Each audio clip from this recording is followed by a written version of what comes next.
for Memorial Day weekend, we did have a big boom at the box office, and not just booms because of Mission Impossible explosions and things like that, but we had a tag team effort with two movies made for a little bit different audiences, and they both did very, very well.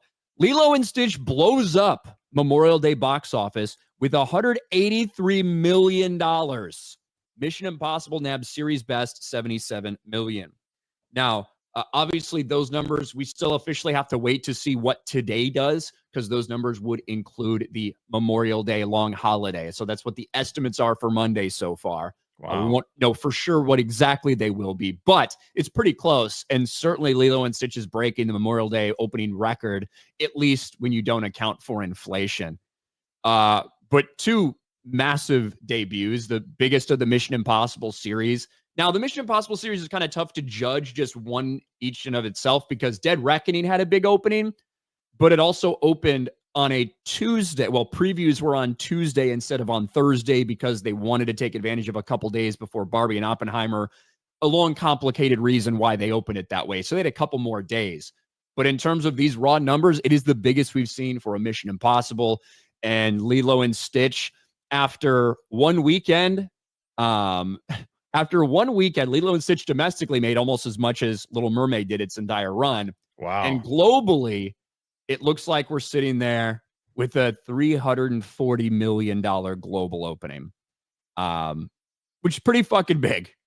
Basically as much as Thunderbolts has made in its entire run in its opening weekend. It's huge news for theaters, right? Theaters needed this type of a boom. They needed this type of a massive weekend from a couple of movies that appeal to different people, right? Lilo and Stitch, family movie, Mission Impossible, a little bit older audience that's going to go watch that. The unfortunate news for Mission Impossible, despite the biggest opening that they've ever seen, franchise best opening for Mission Impossible, it unfortunately isn't really going to matter because it's essentially going to be impossible for them to break even with the $400 million production budget. Now, that is not including the Monday numbers. That's just what it would receive through the normal 3-day weekend. So that's why that number is at 190 instead of the over 200 like it's shown. Yeah, it is the best opening we've seen so far, not adjusted for inflation. Always have to throw that in there. But when you need to make well over $1 billion just to break even for a franchise like this, it is Mission Impossible. Mission Impossible to break even. Yeah. I don't think it's the best Mission Impossible movie. I certainly don't think it's the worst. Little disappointed that it couldn't have been the best we've ever seen to, get this thing to the end for the finale. But first hour is a little rough. I think it brings it home in the end. I had a good time with it. I'm going to watch it again within the next week or something after I rewatch all the Mission Impossible movies again. I don't care about Lilo and Stitch. I've never watched the original. I have heard some people complaining about the ending. I've also heard some people saying that people are completely misinterpreting, misrepresenting the ending. I don't know, because I never watched the fucking original. I have no intention of watching this one, but this movie will make $1 billion. I feel like this is one of those situations where it's like, all right, this guy has made us so much fucking money. Yeah. We're going to let him do whatever he wants with this one to say goodbye to the franchise. I don't know, man. I don't think the movie's good enough to have a hold that will get it to $1 billion. Like I said, the highest number we've seen in franchise history for this series was not even $800 million. Mission Impossible Fallout got to 786. I think Fallout was really good. I still prefer Ghost Protocol and Rogue Nation over Mission Impossible Fallout, but obviously a big number. A big number at the box office. Dead Reckoning, I don't think it was as good. I still liked the movie, even though it did have some problems. But it also released at a kind of a rough time. Sound of Freedom also blew up during that time when that main demographic that goes to see Tom Cruise movies was going to see Sound of Freedom. So I don't know.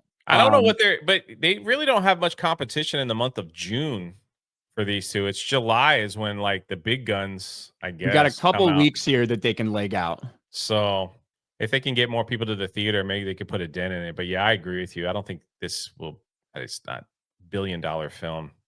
I saw more ads for Lilo and Stitch during the NBA playoffs than I did Mission Impossible. So Well, it's also if it's on ESPN or ESPN, that's ABC, true. it's That's Disney true. owned. So they kind of, I think they work themselves That's in true. breaks for those. It's like free promotion. But yeah, and look, Lilo and Stitch, the craziest thing about that movie, it was $100 million budget. Yeah. Right? Which has been one of the problems with these live actions. They're like exorbitantly expensive, blah, blah, blah. This one, $100 million, and the marketing budget reporting was also $100 million. So you're talking $200 million invested total. You need $400 million at the box office to break even. It's going to have that probably before the end of the week. And then it's just going to be money. And I don't care about the movie. I didn't watch the original one, and I have no intention of watching this one. All we can talk about is what it's doing right now at the box office, and it's blowing up. It'll make up for Snow White, maybe, and Captain America combined.